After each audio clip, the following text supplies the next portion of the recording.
back, relax, and maybe get yourself a snack. Me and you gonna have a little chat about books. Hey guys, so I'm here today to review an entire series that I have loved, like absolutely loved reading this year. I have read the majority of it this year. I actually started it last year. This series currently has 7 books within the series, and then we also have, I think, about 5 different novellas in the series as well, so it's quite a long one, but all the books are about 200 to 300 pages, so they're not too long, and you can get all of them on audio if you go to like audible.com. I'm assuming you can probably get them on Overdrive, things like that, if you've got access to that. But I listened to all of these on audiobook and I loved every single one. Most of them, I think all of them but one, are narrated by a lady called Zara Ram, who is fantastic at narrating, voice acting, just everything. She is so good, and I loved her and I think she's fabulous. And then one of them is narrated by a different man who was also very good, but I didn't enjoy him quite as much as a narrator as she, as Zara Ram. But yeah, I'll talk a bit more about that when I get to it. The series I'm talking about is the Chronicles of St. Mary's series. It is a light-hearted, fun series. It's by Jodi Taylor, and Jodi Taylor self-published these books, I believe. They're so good, like so good. I think she began the series in about 2013, I want to say, I'm not certain, but she's been releasing about 1 or 2 books each year, which is why there's so many, and then she also releases novellas, usually around Christmas time, I think. I love this series. It's about a young woman who is called Max. She goes and she is recruited into St. Mary's, which is essentially a time travel organisation. They travel back through time to investigate historical events, so things like the Battle of Hastings or the Trojan War or big sort of events in history that we know about. And they go back and they investigate what really happened, because as we know, Chinese whispers sort of through the ages, things get passed down that maybe aren't quite what happened. So they go back in time and they investigate the truth behind what has been going on in that period of history and what's going on the day of the battles and all of that sort of stuff. Now, the main thing for me about this series is that our main character is so good. She is fantastic as a character. She makes me laugh. The witticisms, the humour in this book is very British and it's very fun, it's very dry, it's very silly, and I just fell in love with it. I think even if you're not British, it will still appeal, but if you are British or if you get British humour, it will really appeal to you, because it's just fun, it's just silly, it's just enchanting and witty. There's always time for a cup of tea no matter what. It's stuff like that. It just makes me laugh, and I think the Britishness is really on point throughout the whole series. It never went wrong for me. It was fantastic. The series itself is super fun. Every book has a really good plot line. I feel like each one really stood out on their own, particularly the books. I think the novellas less so because they're shorter, but the books themselves were so good, and everyone sort of focuses on a main period in history that they go to and they research, and things go wrong and there's catastrophes all over the place, and it's just really humorous. But alongside that, we also have people forming relationships. We have all sorts of really great moments that are happening between our characters, and by the final book, well, the final one that's out currently, which is the 7th one, you're kind of totally hooked into the series, or at least I was, to the point where I was just really sad when I finished it because I didn't want it to be over. And luckily it's not, because I think there are at least 2 more that have been scheduled to come out. And this is a series that really could kind of go on forever, because there is so much history out there that they could always go and explore, that I think it's going to be great. It's going to be such a good series. Even when it's completed, it's going to be amazing. So the first book in the series is called Just One Damn Thing After Another.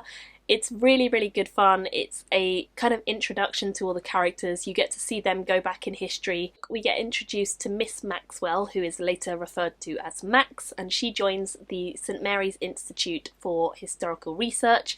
She joins up with them because she is kind of applying for jobs after uni. She's trying to find somewhere to go, and she has a real passion for history, so she applies for this job, which she doesn't really know too much about. It's quite vague in the job description, but she gets the job, she gets recruited in, and she immediately goes back through the training.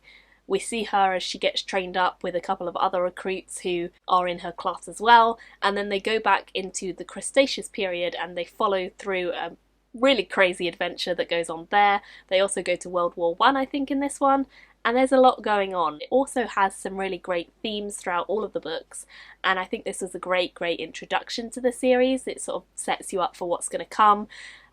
It wasn't as developed as I think some of the later ones are, but I do think it was just perfect fun, and if you are in the mood for reading comfort reads, for reading something really light and enjoyable, then this is the series for you 100%.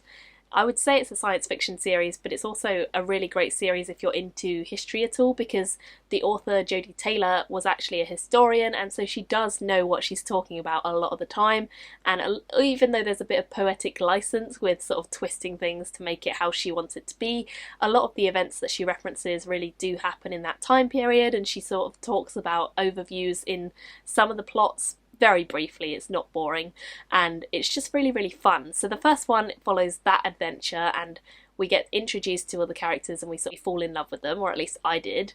And that one I gave 4 out of 5 stars overall. The second one is called A Symphony of Echoes, and in the second one they go back to a Victorian London era and they are researching Jack the Ripper, which is obviously quite a gruesome part of history if you've ever heard about him. He's pretty horrible, but the book is not horrible. It's fun, it's whimsical, it's filled with joy and good moments that are really amusing.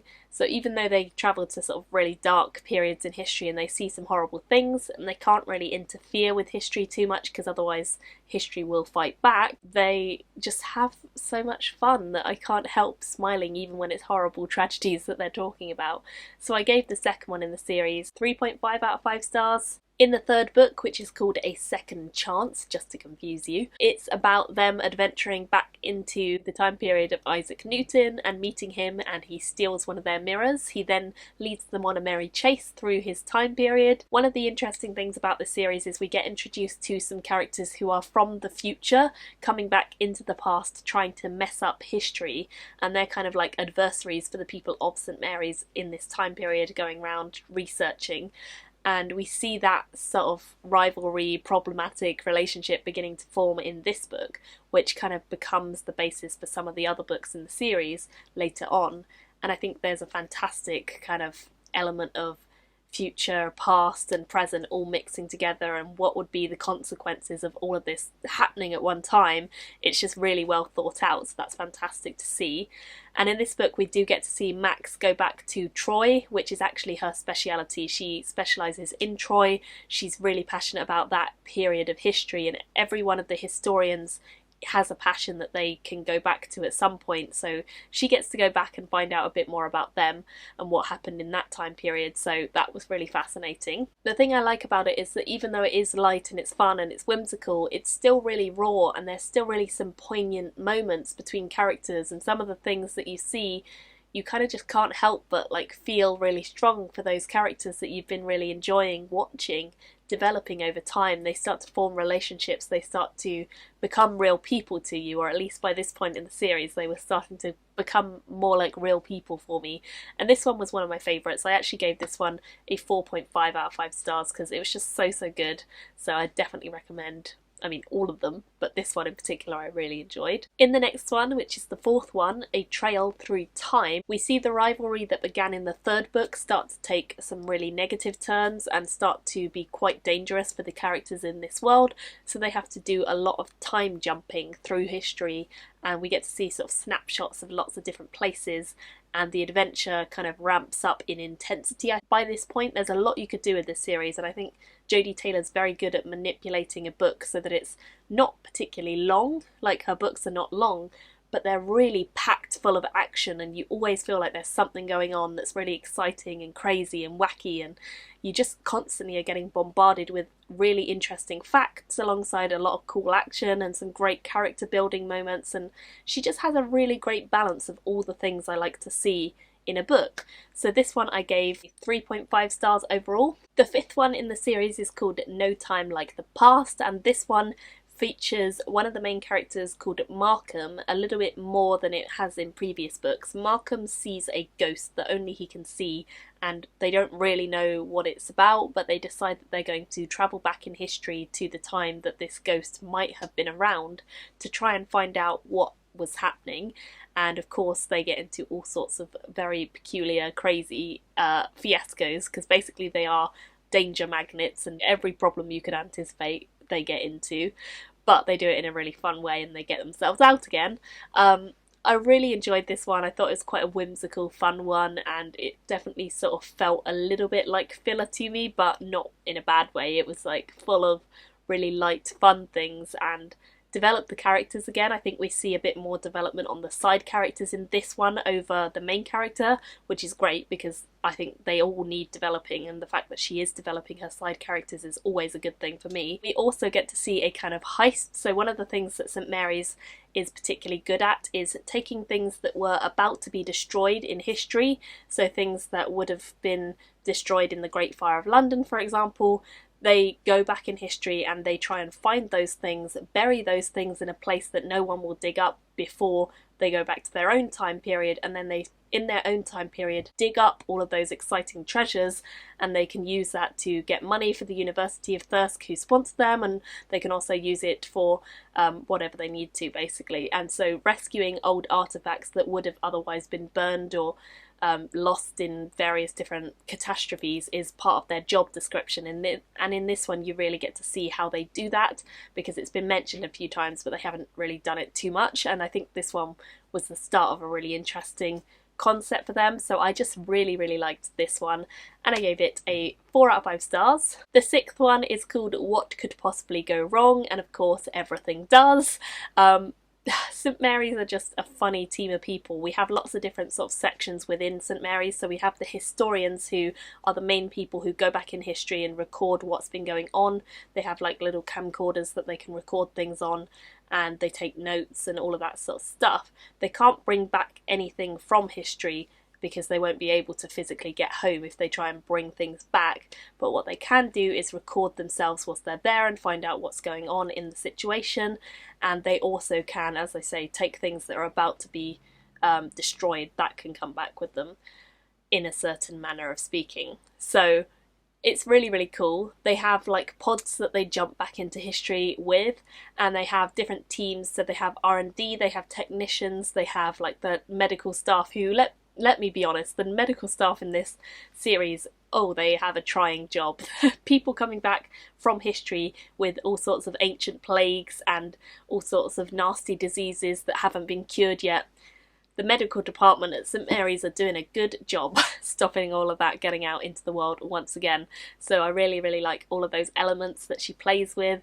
And again, this one was great. I gave this one a 4.5 out of 5 stars. It's just super fun because in this one we get to see Max as she takes over training 5 new trainees, and she gets into all sorts of scrapes. She's kind of on the other end. She used to be a trainee and she was kind of taking the mick of people, and she was playing up against people and pushing the boundaries, testing the limits, and now she's got the other end of that. She's trying to teach these new trainees who are passionate and filled with beans and ready to go, and they don't really know what they're doing, and it's kind of really fun to see her on the other end of that. So definitely enjoyed this one, 4.5 stars. And then the final one that is currently out, although as I say there will be more coming, is the 7th one, and this one is called Lies, Damned Lies and History. And in this one they go back to a time period where they're not supposed to be going. They just kind of rebel and do it themselves because of various reasons that have been hinted at before now.